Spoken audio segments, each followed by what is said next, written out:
हरे कृष्णा। आप सभी माताओं को जितिया व्रत की हार्दिक शुभकामनाएं। भगवान जिमुतवाहन की कृपा से आपकी संतानें खुशहाल और दीर्घायु हों। आज की वीडियो में सुनते हैं जितिया व्रत की पौराणिक कथा। आपसे अनुरोध है, कृपा करके इस कथा को पूरा सुनिएगा। कहते हैं ना, कथा आदि सुनी जाए तो उसका फल भी आधा ही मिलता है। श्रद्धा भक्ति से और प्रसन्न चित्त मन से कहिए, भगवान जिमुतवाहन की जय। एक बार नैमिषारण्य के निवासी ऋषियों ने संसार के कल्याणार्थ सूत जी से पूछा, हे सूत जी, कराल कलिकाल में लोगों के बालक किस तरह दीर्घायु होंगे, सो कहिए। सूत जी बोले, जब द्वापर का अंत और कलयुग का आरंभ था, उसी समय बहुत सी शोकाकुल स्त्रियों ने आपस में सलाह की कि क्या इस कलयुग में माता के जीवित रहते पुत्र मर जाएंगे। जब वह आपस में कुछ निर्णय नहीं कर पा सकी, तब गौतम जी के पास पूछने के लिए गई। जब उनके पास पहुंची तो उस समय गौतम जी आनंद के साथ बैठे थे। उनके सामने जाकर उन्होंने मस्तक झुकाकर प्रणाम किया। तदंतर स्त्रियों ने पूछा, हे प्रभु, इस कलयुग में लोगों के पुत्र किस तरह जीवित रहेंगे? इसके लिए कोई व्रत या तप हो तो कृपा करके बताइए। इस तरह उनकी बात सुनकर गौतम जी बोले, आपसे मैं वही बात कहूँगा जो मैंने पहले से सुन रखी है। गौतम जी ने कहा, जब महाभारत युद्ध का अंत हो गया और द्रोण पुत्र अश्वत्थामा के द्वारा अपने बेटों को मरा देखकर सब पांडव बड़े दुखी हुए, तो पुत्र के शोक से व्याकुल होकर द्रौपदी अपनी सखियों के साथ ब्राह्मण श्रेष्ठ धौम्य के पास गई और उन्होंने धौम्य ऋषि से कहा, हे विपेंद्र, कौन सा उपाय करने से बच्चे दीर्घायु हो सकते हैं? कृपा करके ठीक ठीक कहिए। धौम्य ऋषि बोले, सतयुग में सत्य वचन बोलने वाला, सत्याचरण करने वाला समदर्शी जिमुतवाहन नामक एक राजा हुआ करता था। एक बार वह अपनी स्त्री के साथ अपनी ससुराल गया और वहीं रहने लगा। एक दिन आधी रात के समय पुत्र के शोक से व्याकुल कोई स्त्री रोने लगी, क्योंकि वह अपने बेटे के दर्शन से निराश हो चुकी थी। उसका पुत्र मर चुका था। वह रोते हुए कहती थी, हाय मुझ बूढ़ी माता के सामने मेरा बेटा मरा जा रहा है। उसका रुदन सुनकर राजा जिमुतवाहन का तो मानो हृदय विदीर्ण हो गया। वह तत्काल उस स्त्री के पास गए और उनसे पूछा, तुम्हारा बेटा कैसे मरा है? बूढ़ी माता ने कहा, गरुड़ प्रतिदिन आकर गांव के लड़कों को खा जाता है। इस पर दयालु राजा ने कहा, माता, अब तुम रो मत, आनंद से बैठो, मैं तुम्हारे बच्चे को बचाने का यत्न करता हूँ। ऐसा कहकर राजा उस स्थान पर गया जहाँ गरुड़ आकर प्रतिदिन मांस खाया करता था। उसी समय गरुड़ भी उस पर टूट पड़ा और मांस खाने लगा। जब अतिशय तेजस्वी गरुड़ ने राजा का बायां अंग खा लिया तो छटपट राजा ने अपना दाहिना अंग फेरकर गरुड़ के सामने कर दिया। यह देखकर गरुड़ जी ने कहा, तुम कोई देवता हो? कौन हो तुम? मनुष्य तो नहीं जान पड़ते। अच्छा, अपना जन्म और कुल बताओ। पीड़ा से व्याकुल मन वाले राजा ने कहा, हे पक्षीराज, इस तरह के प्रश्न करना व्यर्थ है। अपनी इच्छा भर मेरा मांस खाओ। यह सुनकर गरुड़ रुक गए और बड़े आदर से राजा के जन्म और कुल की बात पूछने लगे। राजा ने कहा, मेरी माता का नाम शैव्या है और मेरे पिता का नाम शालिवाहन है।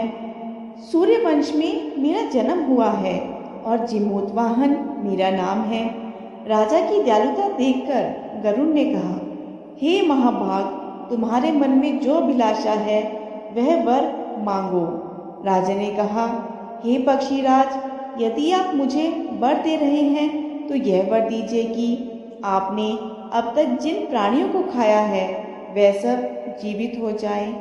हे स्वामिन, अब से आप यहाँ बालकों को ना खाएं और कोई ऐसा उपाय करें कि जहाँ जो उत्पन्न हो वह लोग बहुत दिनों तक जीवित रहें। धौम्य ऋषि ने कहा कि पक्षीराज गरुड़ राजा को वरदान देकर स्वयं अमृत के लिए नागलोक चले गए। वहां से अमृत लाकर उन्होंने उन मरे मनुष्यों की हड्डियों पर बरसाया। ऐसा करने से वह लोग जीवित हो गए जिनको कि पहले गरुड़ ने खाया था। राजा के त्याग और गरुड़ की कृपा से वहां के लोगों का सब कष्ट दूर हो गया।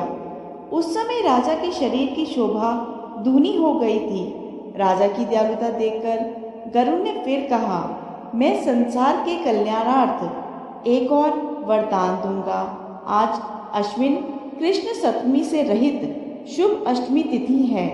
आज ही तुमने यहाँ की प्रजा को जीवन दान दिया है। हे वत्स, अब से यह दिन ब्रह्म भाव हो गया है। जो मूर्ति भेद से विविध नामों से विख्यात है, वही त्रैलोक्य से पूजित दुर्गा अमृत प्राप्त करने के अर्थ में जीवित पुत्रिका कहलाई है। सो इस तिथि को जो स्त्रियां इस जीवित पुत्रिका की और कुश की आकृति बनाकर तुम्हारी पूजा करेंगी, तो दिनों दिन उनका सौभाग्य बढ़ेगा और वंश की भी वृद्धि होती रहेगी। हे महाभाग, इस विषय में विचार करने की भी आवश्यकता नहीं है। हे राजन, सप्तमी से रहित और उद्या तिथि की अष्टमी को व्रत करें, यानी सप्तमी व्रत अष्टमी जिस दिन हो उस दिन व्रत ना कर शुद्ध अष्टमी को व्रत करें और नवमी में पारण करें। यदि इस पर ध्यान ना दिया गया तो फल नष्ट हो जाएगा और सौभाग्य तो अवश्य नष्ट हो जाएगा। जीमूतवाहन को इस तरह का वरदान देकर गरुड़ बैकुंठ धाम को चले गए और राजा भी अपनी पत्नी के साथ अपने नगर को लौट गए। ऋषि धौम्य द्रौपदी से कहते हैं, हे देवी, मैंने यह अतिशय दुर्लभ व्रत तुमको बताया है। इस व्रत को करने से बच्चे दीर्घायु होते हैं। हे देवी, तुम भी पूर्वोक्त विधि से यह व्रत और दुर्गा जी का पूजन करो तो तुम्हें अभिलषित फल प्राप्त होगा। मुनिराज धौम्य की बात सुनकर द्रौपदी के हृदय में एक प्रकार का कौतूहल उत्पन्न हुआ और पूर्ववासिनी स्त्रियों को बुलाकर उनके साथ यह उत्तम व्रत किया। गौतम ने कहा, यह व्रत और इसके प्रभाव को एक चील और उसकी सियारिन सखी ने सुन लिया। उन्होंने भी इस व्रत को करने का निश्चय किया। जीमूतवाहन भगवान की पूजा करने के लिए निर्जला व्रत रखा। संयोगवश व्रत के दिन उस नगर में एक बड़े व्यापारी की मृत्यु हो गई और व्यापारी का दाह संस्कार उसी मरुस्थल पर किया गया। दिन बीतने के बाद जब रात हुई तो वहां मौसम खराब हो गया। बिजली कड़कने लगी, बादल गरजने लगे। अब सियारिन को भूख लगने लगी। मुर्दा देखकर वह खुद को रोक ना पाई और उसने व्यापारी के शरीर को खा लिया और उसका व्रत टूट गया। पर चील ने संयम रखा और नियम और श्रद्धा से अगले दिन व्रत का पारण किया।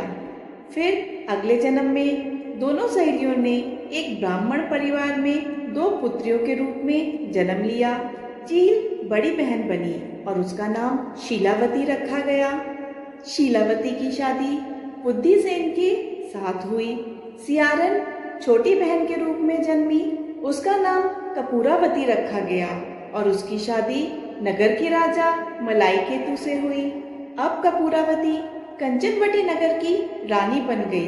भगवान जीमूतवाहन के आशीर्वाद से शीलावती के 7 पुत्र हुए, पर कपूरावती के बच्चे जन्म लेते से ही मर जाते थे। ऐसे ही समय बीतने लगा और शीलावती के 7 पुत्र बड़े हो गए। वह सभी राजा के दरबार में काम करने लगे। कपूरावती के मन में उन्हें देखकर ईर्ष्या की भावना आ गई और उसने ईर्ष्यावश राजा से कहकर शीलावती के सभी पुत्रों के सर कटवा दिए। उसने 7 नए बर्तन मंगवाकर उसमें उनके सर को रख दिया और लाल कपड़े से ढककर शीलावती के पास पहुंचा दिया। यह देखकर भगवान जीमूतवाहन ने मिट्टी से सातों भाइयों के सर बनाए और सभी के सर को उनके धड़ से जोड़कर उन पर अमृत छिड़क दिया। इससे सभी में जान आ गई और शीलावती के सातों पुत्र जीवित हो गए और वह सातों भाई अपने घर लौट आए। जो कटे हुए सर रानी ने भेजे थे वह फल बन गए। दूसरी ओर रानी कपूरावती शीलावती के घर से पुत्रों की मृत्यु का समाचार सुनने के लिए व्याकुल हो रही थी। जब बहुत समय तक कोई समाचार नहीं आया तब कपूरावती स्वयं ही बड़ी बहन के घर चली गई। वहां सबको जिंदा और खुश देखकर वह बेहोश हो गई। जब उसे होश आया तब उसने अपनी बहन को सारी बात बता दी। उसे अपनी गलती का पछतावा हो रहा था।